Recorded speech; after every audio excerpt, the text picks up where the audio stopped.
Hey guys, my name is Kieran. I've decided to do a presentation in virtual reality. Um, so yeah, I thought I'd better do a pre-recording just in case things don't go too well. But basically, we've built a virtual learning space for the school of Bitcoin. But I'm going to get into all that. Yeah, thanks again for having me as part of this conference. I'm so excited. And it's so amazing what you guys have put on in such a short amount of time. And it's really cool.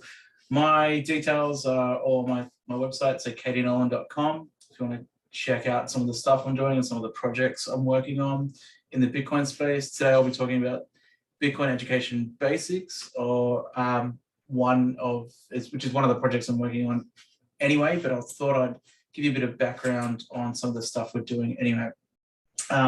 If you want to shoot me some questions during this presentation, just tweet them at me. I'll be watching live, but basically I won't have a good internet connection where I am.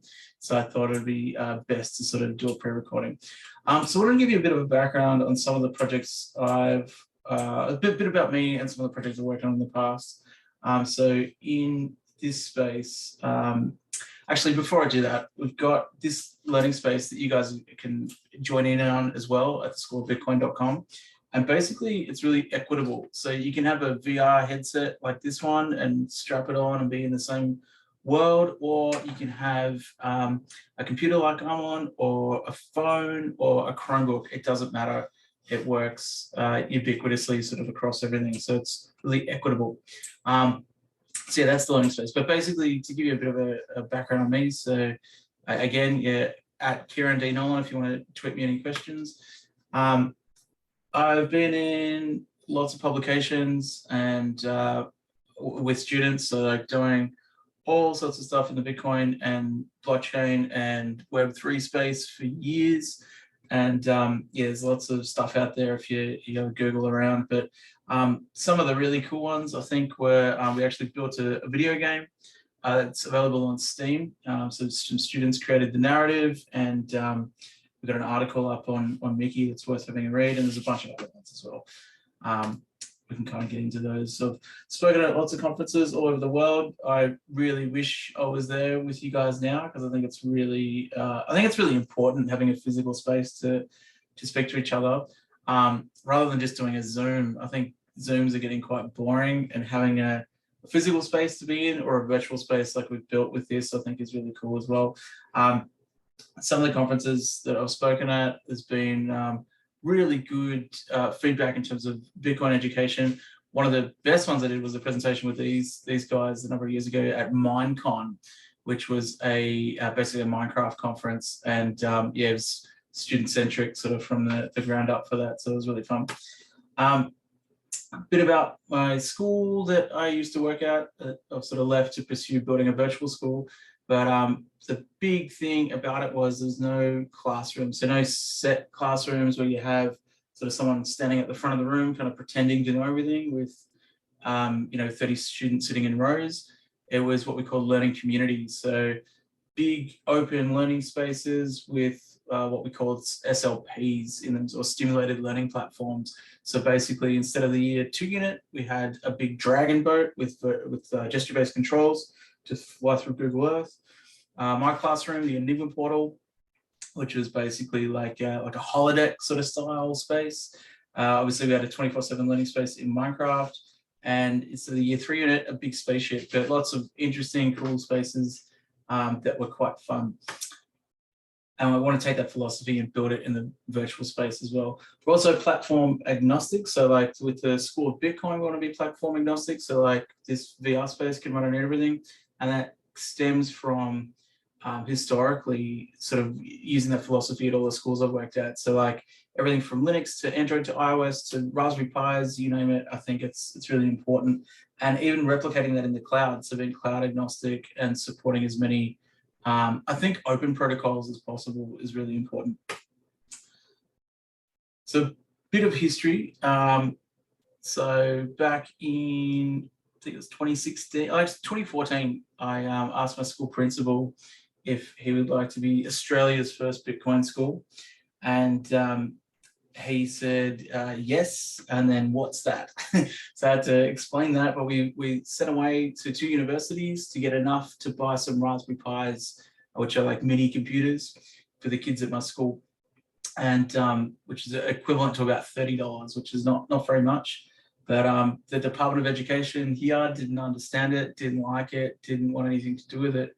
So we actually weren't allowed to spend those funds because they didn't have the financial literacy to understand what Bitcoin is and how to utilize it within an education space. So that's part of this story of actually building out what we are building with the School of Bitcoin is sort of stems from that. Fast forward 2 years after that, or 3 years, we had a philanthropist come from the United States who had been donating little bits here and there, mostly hardware, with his Bitcoin funds to try and help schools over in America. And the first school he came to when he came to Australia was my school, and we took him around and he spent all day and then stayed after school for Coder Dojo, which is like a volunteering program I used to run for to upskill kids with coding and technology and that sort of thing. He stayed for that, and then at the end of it, he said, "Dude, this is the best school I've ever seen. I want to give your school 21 Bitcoins to build that learning space you were talking about." So learning space was a space that we built out of shipping containers, an open source space. So the idea is a template that any school can replicate on the cheap. And because the department didn't like going back to this, didn't like the idea of us buying Raspberry Pis with the money, the 21 Bitcoin, we ended up actually creating a fund and let the students vote on how those funds are allocated. So we used another blockchain mechanism to do authenticated voting so that the kids had a say in all the stuff that we bought for the learning spaces. So we decked them all out and they were really, really cool. So we have a VR space, a 3D printing space. This is actually the kids designing their own Raspberry Pi cases in the space. We had a podcasting space, so literally having students doing their own podcasts online, and a game making space, which is really cool as well. Actually, like making their own games and making their own consoles as well. So that all stems from, or the whole project was project-based learning, so building a learning space that was student-centric from the ground up, funded with Bitcoin, and these are some of the things that we did in there. So like upcycling was a big thing. 3D printing, so actually built a 3D printed robot arm that actually worked with something called Leap Motion, which is a thing that mimics your hand. So basically, as you move your hand, it opens and closes. Game making, like I said, so like building their own consoles out of Raspberry Pis, but also higher end computers as well. And Game Boy Studio. Now this is something that's free that anybody can use in any school, and it's awesome. Basically, you can build Game Boy games with no code. It's all sort of drag and drop, but you can export them to a ROM and actually run it on the original Game Boy, or you can make your own console and run it. Very, very cool. And someone turned me into, I think, a loading screen on that, which I thought was very funny.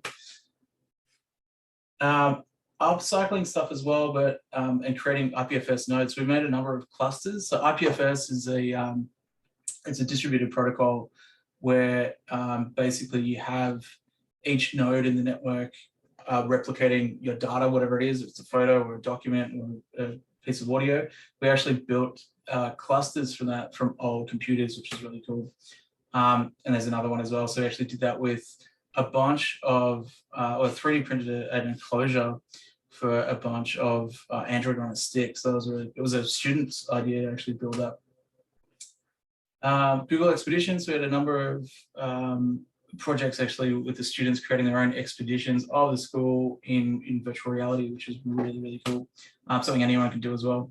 Upcycling as well, so a lot with Linux Mint, we actually upcycled a whole bunch of old computers that were ready for the BIM and put Linux on them, which is really important. These are all stuff that we did in the learning space that was funded with Bitcoin. Looking at different devices as well and seeing like what hardware works better, so sort of benchmarking stuff as well, really, really important. Tinkercad, so building cases for Raspberry Pis, so the Raspberry Pis that we got, the mini computers, the kids actually 3D printed their own cases for them and designed an entire lab. So that was the lab. That's what it looked like. Very cool and kind of straightforward to do really once you get rolling with Tinkercad. Built a number of full nodes as well. So there's the one in the photo there is for the Ethereum blockchain. We built a full node for Bitcoin ourselves. We also had a Casa node all in that enclosure, which is really cool. Upcycling again. We were the first, if you don't know what Cisco is basically the hardware that runs the internet pretty much. In 2014, we were probably the world's youngest Cisco Academy, I would say. With students right from year 6 right down to year 3 building their own networks and having a lot of fun doing it. And it was something that's, I think, very important from a young age to have an understanding of engineering and how the Cisco curriculum, but also physically building stuff as well in terms of networks. So yeah, there's some year 2s actually doing it as well. Financial literacy, so that brings us to this space here. Big thing that we used at school, and I think it's probably something important that kind of goes over people's head a little bit, is the fact that like when you're using Bitcoin specifically for education, particularly with like young people, I dread to think how much Bitcoin I've lost over the years with students just forgetting their keys and whatnot. What we started using was Dogecoin. So Dogecoin's like, well, it was a cheap, basically free alternative to Bitcoin with all the same mechanics. It's what's called a fork of Bitcoin. And I still think it's a great learning tool. So like we actually used Minecraft with Dogecoin and hardware wallets to actually look at financial literacy specifically. And I think there's a really good website called Dogechain that lets you spin up Dogecoin accounts really quickly and easily with not too much friction. Yeah, there's some of the hardware wallets that we had. This is actually using the Lightning Networks. This is a group of teachers and librarians up in a place called New South Wales in Sydney that learned about private keys, setting up their own wallets, and actually managing what did we do? A 24-word seed hunt in Minecraft. Recovered that, and then we did Lightning transactions with that. It was like their intro. They'd never heard of Bitcoin before, and then they went back to their different schools and did all sorts of cool stuff with what they had learned from there. This was the game I was talking about that we built. So it's actually available on Steam for free now. So if you want to check it out, it's really cool. But basically, it's called Crypto Crisis, and there's 2 versions. There's the education version that has my voiceover and my school principal's voiceover. And then there's the not so education version, which has a different narrative, but the kids at school actually help write the narrative for the education version. So definitely worth checking out. And there it is there. So basically it teaches you how to mine Bitcoin specifically, really from the ground up. It's quite cool how it does it. And it makes it really fun. Kids really loved it.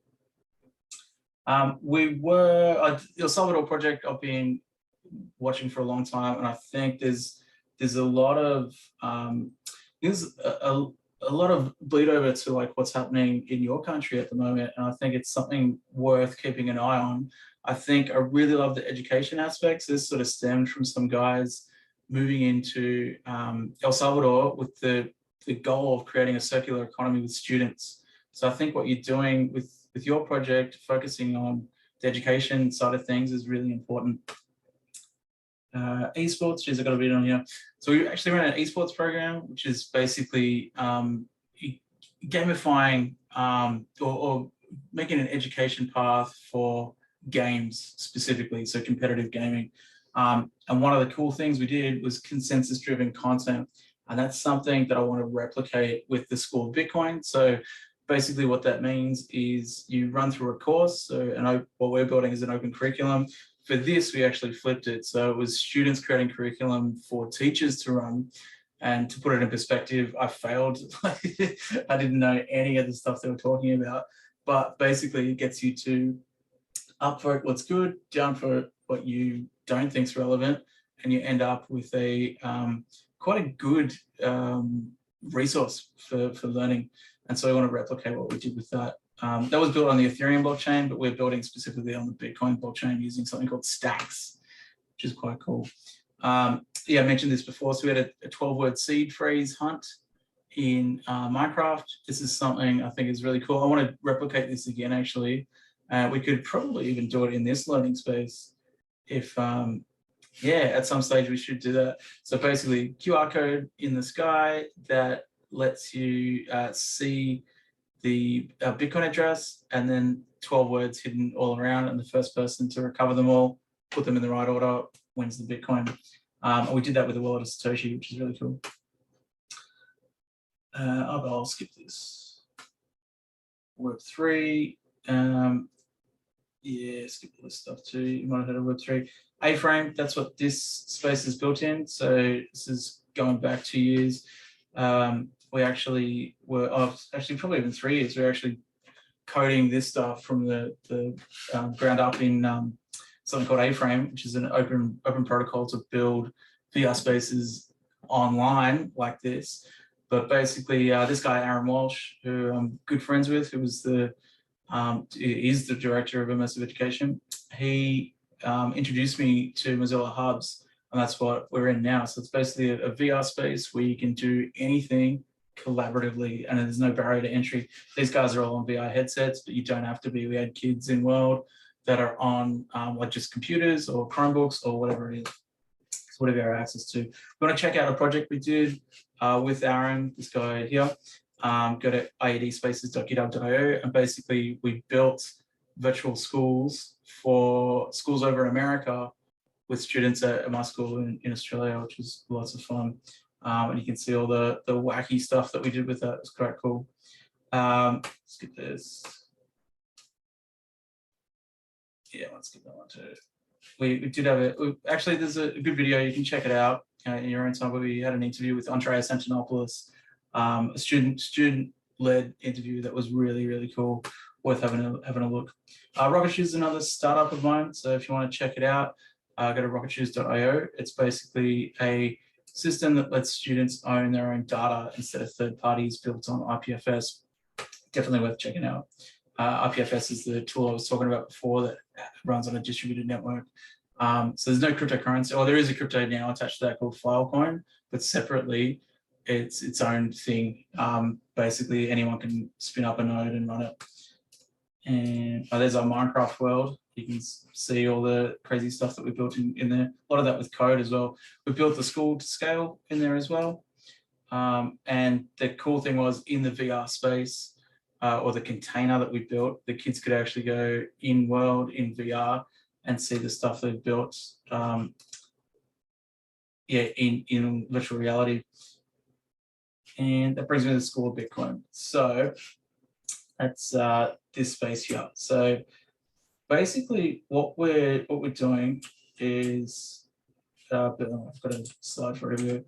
But an open project to build a dynamic, consensus-driven curriculum specifically for financial literacy that has the ability to plug into any institution to support learners on problem and project-based learning journeys. So I'm going to get into what that means. But yeah, basically what we're building is something called a decentralized autonomous education system. And the way we're doing that is and if you want to go to it, just to have a look at everything that we've built so far, just go to the schoolofbitcoin.com. We've got our resources, that's all on GitHub. A curriculum all on GitHub, it's all open source specifically, so you can fork it and build what you like as long as it's not for profit. We've got the virtual classroom, so that's this space that we're in now, and we've got all our meetings up on YouTube, so you can see all the faculty meetings, everything we've done. It's all completely transparent, and a Substack newsletter if you want to subscribe to have a read. Again, any questions you have, shoot them out. So what we're doing with the School of Bitcoin specifically is, we can bring this up. So there's threefold really. So there's the DAYS, which is a decentralized autonomous education system, where we're building that in an open source manner on GitHub specifically. So you can go through that, read about and we've got all our videos as well that run you through the process of how we've come to actually building this.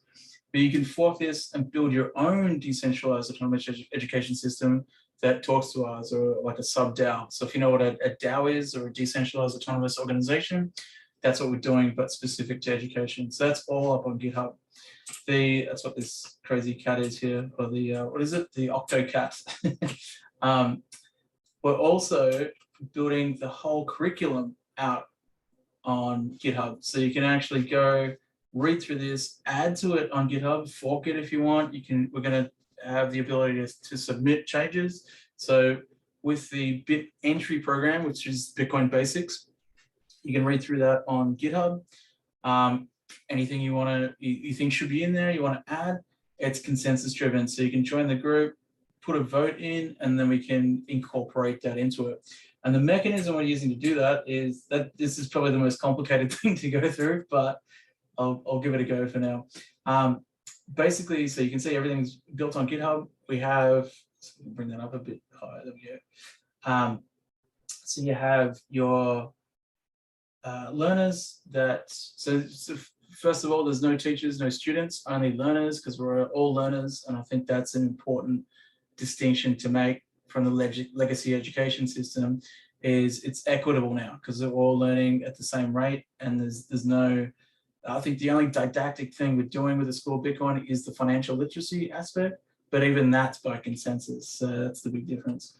So basically you have learners running through a course, and that's consensus driven, so written on GitHub. At the end of it, they get certified with a non-fungible token, or NFT, that's built on something called Stacks. So Stacks is, think Ethereum, but built on Bitcoin specifically. With that certification, they can do one of two things. So they can update the curriculum, and so like we said, you want to make changes, cool, all right, you got your certification, that goes to a vote on the community, and if those changes are to take effect, they get accepted in, and there's some sort of reward given for that on the Lightning Network. And then they can also take their certification and go, okay, well, now I'm somewhat financially literate. Here's a problem I want to solve. So problem-based learning. And then project-based learning stems from that. What project do you want to build? And put a submission through for that to the EDU community. The community says yay or nay on whether we actually fund that project. And then from there, we can release funds on the Lightning Network specific to that project. So some examples of that could be, if I can see it in here, we've got a school, we've got a card game that one of the people on the faculty, Jill, shout out to Jill, she has a really cool idea to build that. We've got another DAO, so Stacks community for Australia, that could be one of them. This one I really love is a guy over in Amsterdam who's actually homeless, who found out about the Lightning Network, who's upskilling himself on his phone. I thought, well, he could run through our course, and then potentially we could fund something, maybe helping other homeless people.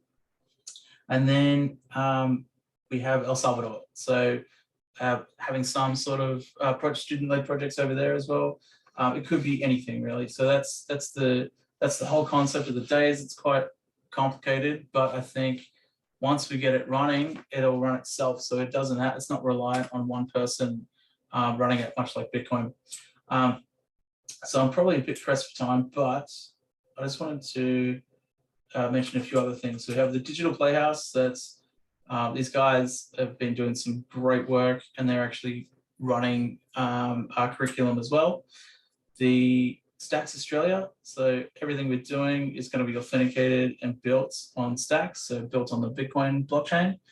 And then we've got bitcoinaggregated.com. So this is a news site that basically has all the latest and greatest news for Bitcoin. We actually do all our videos uploaded to here as well for the School of Bitcoin. And yeah, commenting on all things Bitcoin basically. And finally, I just wanted to leave you with this. So actually there's a cool shot of my old classroom in the Enigma portal. And there's actually a book that the principal wrote worth checking out called The Warana Way, which I think is definitely worth a read. Now this, I'll just play this quickly because this runs you through the learning space that we've built in Bitcoin specifically that's open source. And I think still a template that any school around the world could emulate.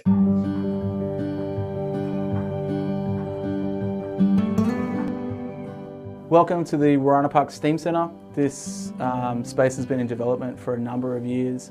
It was started with a donation of 21 Bitcoins from a very generous philanthropist a number of years ago who donated his own Bitcoins for us to build the space. And basically we took those funds and allowed the students to vote on how it was allocated for the space. And basically with that, this whole area is, the 4 shipping containers we have decked out as classrooms are student-centric from the ground up. Some really cool technology to explore here. So this is the virtual reality shipping container. We've opted to get 2 really high-end computers on each end with HTC Vives connected to them. And basically with that, you can turn the computer on and it brings up a whole host of programs that you can go into. So Google Earth, you can fly around in Google Earth in VR. Minecraft obviously, so anything that kids build in Minecraft, they can go and explore that in a virtual reality space. We've got Tilt Brush, which is Google's basically version of Paint that you can paint in 360 degrees all around you, and Google Block, which is like a dumbed down sort of version of that, and it's some really exciting stuff. So this is the 3D printer shipping container that we've designed with a number of really good 3D printers, including the MakerBot, the Dremel, and the DaVinci. The kids have designed all sorts of really cool things in here, including this hand. We've had kids designing their own computer lab for Raspberry Pis, so 3D printing the cases. And this year they're actually designing their own boats. So some really cool designs with those. We've been using Tinkercad specifically for the kids to make designs. Whatever they create, we 3D print here. So this is the podcasting shipping container that we've decked out with a really high-end PC that the kids have helped to build. And basically in here the kids can do their podcasting for video and audio, and whatever they do here they can actually throw up to this 4K screen behind them and bring up whatever thing they're working on, so whether it's Enigma missions or whatever podcast they want to do. There's been some really amazing stuff that's happened in this space. One of the big things we were doing last year was the kids doing live streaming for their Minecraft projects. So throwing up what they had on the screen here behind them and then talking about their projects in world. Really fun stuff. So this is the game making shipping container. And basically we've decked this out with a bunch of gaming computers, and basically the kids make their own games in here. So we've got Mario Game Maker up one end. On these computers we use Unity and Unreal, but my favorite thing is the Game Boy development kit that we make games with. And the kids basically develop their games on here, and then they can run them on this computer that they built from old parts to make a retro gaming console. So console they've made, games they make, and they can play it all in the same space. Now, the other really cool thing we have in here is Satoshi's white paper, dedicated to the person that made this whole space possible, and a full node behind me that keeps a running record of all the transactions or stuff that happens on the Ethereum blockchain. So that's our STEAM Center. If you'd like to come and check it out. So yeah, that's pretty much everything. Thanks guys. Any questions, just tweet them at me.